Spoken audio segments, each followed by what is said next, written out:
Everyone, welcome back to my channel. Class 10 new NCERT book exercise 2.2 question number 1 देख लेते हैं. Find the zeros of the following quadratic polynomials and verify the relationship between the zeros and the coefficient. Question number 1 solve कर दिए हैं. Question number 2 देख लेते हैं. Question number 2 दिया है, यहाँ पर लिखे हैं इस क्वेश्चन को 4s² माइनस 4s प्लस 1. सबसे पहले बाबू समझ ले जीरो क्या होता है एंड कोफिशिएंट क्या होता है. अगर इतना आप जान लेते हैं तो आपको निकालना आसान हो जाता है ना. तो जीरो क्या होता है? जीरो मीन्स होता है इस पोलिनोमियल में जो वेरिएबल टर्म है उसमें क्या चीज़ रखे कि उसका रिजल्ट जीरो आ जाए, सब कुछ सॉल्व करने के बाद जीरो आ जाए, तो उसी को कहते हैं जीरो. यानी एस की जगह 1 रखे, 2 रखे, 3 रखे, क्या रखे कि इसको सब कुछ सॉल्व करने के बाद उसका रिजल्ट जीरो आ जाए. वही जो मान रखेंगे, वही जो वैल्यू रखते हैं, वही उसी वैल्यू को हम जीरो के नाम से जानते हैं. इतना समझ में आ गया आपको? तो यदि जीरो कब होगा? जब इसको इस फंक्शन को मान लेते हैं एस के है तो पी एस इक्वल टू इतना मान लीजिए, P S equal to zero कर देंगे और एस के जो मान आएगा वही क्या हो जाएगा, इसका इस पोलिनोमियल का जीरो हो जाएगा. अब कोफिशिएंट क्या होता है? कोफिशिएंट मीन्स होता है, देखिए जो एस स्क्वायर के गुणनफल है उसी को क्या कहते हैं? कोफिशिएंट कहते हैं, है ना. जैसे एस स्क्वायर का क्या है कोफिशिएंट, क्या है मल्टीप्लाई क्या लगा है 4, तो ये 4 हो जाएगा. एस का क्या है गुणनफल 4 है, -4 है और सी है कांस्टेंट टर्म. बातें समझ में आ रही है कि नहीं?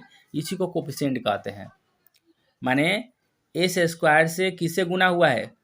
4 से. एस से किससे गुना हुआ है? 4 से. कांस्टेंट टर्म को सी से डिनोट करते हैं. बातें समझ में आ रही है कि नहीं? इतना समझ में आ गई तो क्वेश्चन भी समझ में आ ही जाएगा. तो चलिए, तो सबसे पहले जीरो निकालने के नियम क्या होता है, ठीक है.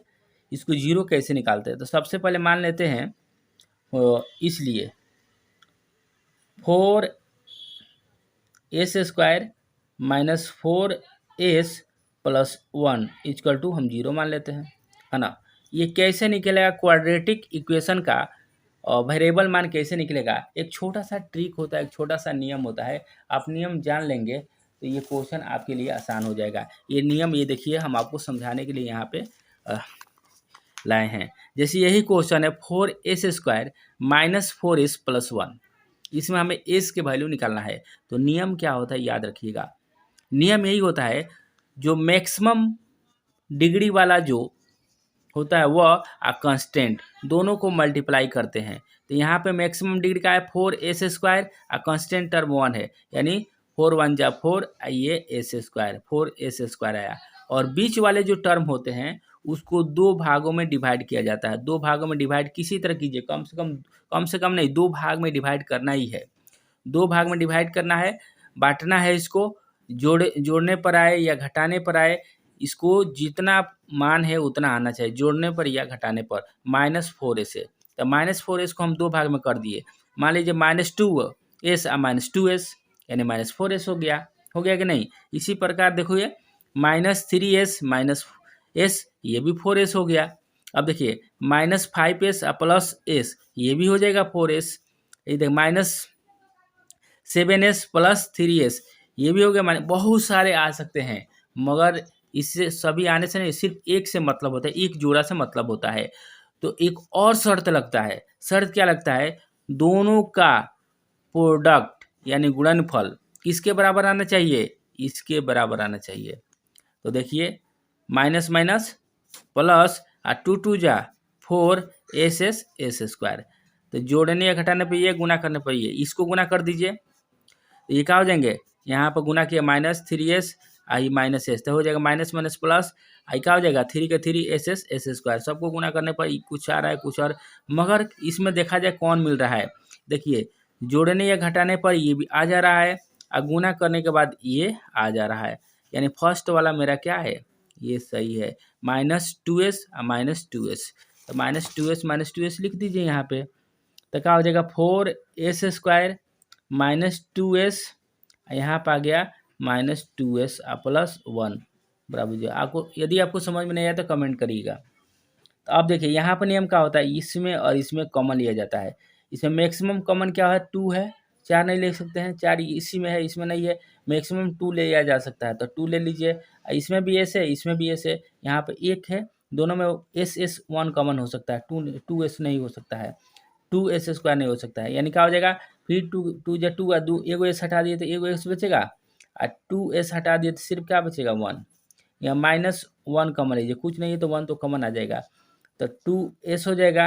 और फिर यहाँ माइनस लिखेंगे तभी ना माइनस माइनस प्लस होगा, इसलिए 1 इक्वल टू 0। अब देखिए ये दोनों का है सेम है, तो 2s माइनस 1 कॉमन ले लीजिएगा, तो यहाँ बचेगा 2s माइनस 1 इक्वल टू 0। अब देखिए 2s माइनस 1 इक्वल टू 0 कर दीजिए, दोनों 0 0 आएगा, तो यहाँ पे 2s इक्वल टू क्या हो जाएंगे 1, तो s इक्वल टू क्या आ गया 1/2। यहाँ पर भी देखिए 2s माइनस 1 इक्वल टू 0, ये हो जाएगा 2s इक्वल टू क्या हो जाएंगे 1, तो यहाँ पर भी s इक्वल टू क्या हो जाएगा 1/2। बातें समझ में आ रही है कि नहीं, यहाँ पे 1/2 आ गई। अब चलिए, तो s का जो वैल्यू निकल गया 2 निकल गया, 1/2 एक निकल गया, और दूसरा भी सेम ही आ रहा है 1/2, तो दोनों को क्या माना जाता है, यदि हम इसको मान लेते हैं अल्फा, इसको मान लेते हैं बीटा, है ना, बातें समझ में आई कि नहीं।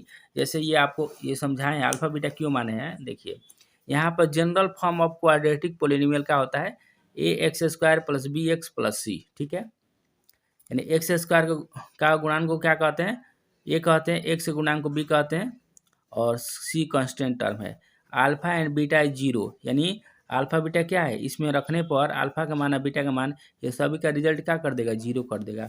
उसी तरह यहाँ पे देखिए, यहाँ पर 1/2 इस इक्वेशन पर रखेंगे, ये रिजल्ट क्या कर देगा 0 कर देगा। आप रख के देखिएगा 0 कर देगा, जहाँ जहाँ ए से वहाँ 1/2 रखिए।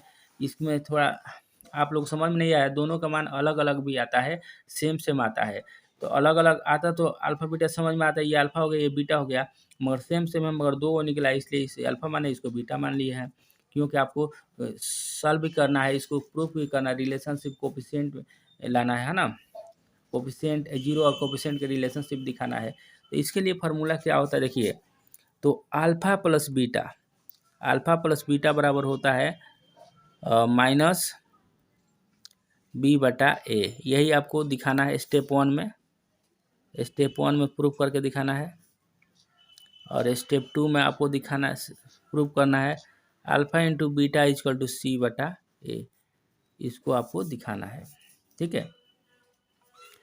तो हम स्टेप 1 ले लेते हैं, ठीक है, स्टेप 1 ले लीजिए, alpha plus beta equal to minus b/a दिखाना है। चलिए, तो अल्फा का मान क्या निकला 1/2 निकला है, अब बीटा के भी मान क्या निकला 1/2 निकला है, इधर से माइनस तो ये लगेगा, फार्मूला में होता है। अब बी का वैल्यू क्या है, यहाँ पे निकला है ना बी का वैल्यू -4, तो -4 हो जाएगा, ए का वैल्यू क्या है 4 है, तो 4 हो जाएगा। अब थोड़ा सा एक बार और सॉल्व कर लीजिए यहाँ पे, कि आपको समझ में आ जाए, हाफ हाफ मिले क्या हो जाएगा 1 हो जाएगा, इधर क्या हो जाएगा माइनस माइनस प्लस 4/4, यानी कट के ये भी 1, ये दोनों आपस में बराबर आ जा रहा है कि नहीं, बराबर आ जा रहा है, तो क्या हो जाएगा ये स्टेप 1 वेरीफाई हो रहा है, स्टेप 1 क्या हो रहा है वेरीफाई हो रहा है। स्टेप 2 देख लेती टू स्टेप 2 में alpha dot beta equal to c/a, तो देखिए अल्फा का मान है 1/2, बीटा का मान 1/2, इसमें c का वैल्यू क्या है क्वेश्चन में, c का वैल्यू 1 है, a का वैल्यू क्या है 4 है, तो 4, तो दोनों में देखिए 1 2 दूनी 4, ये भी हो गया 1/4, ये दोनों आपस में क्या हो जा रहा है स्टेप 1 और स्टेप 2 वेरीफाई हो रहा है कि नहीं। तो इस तरह से हम प्रूव कर सकते हैं, लिखेंगे hence proof.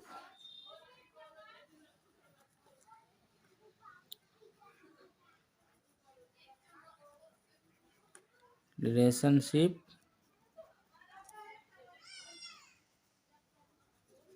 zeros and its coefficient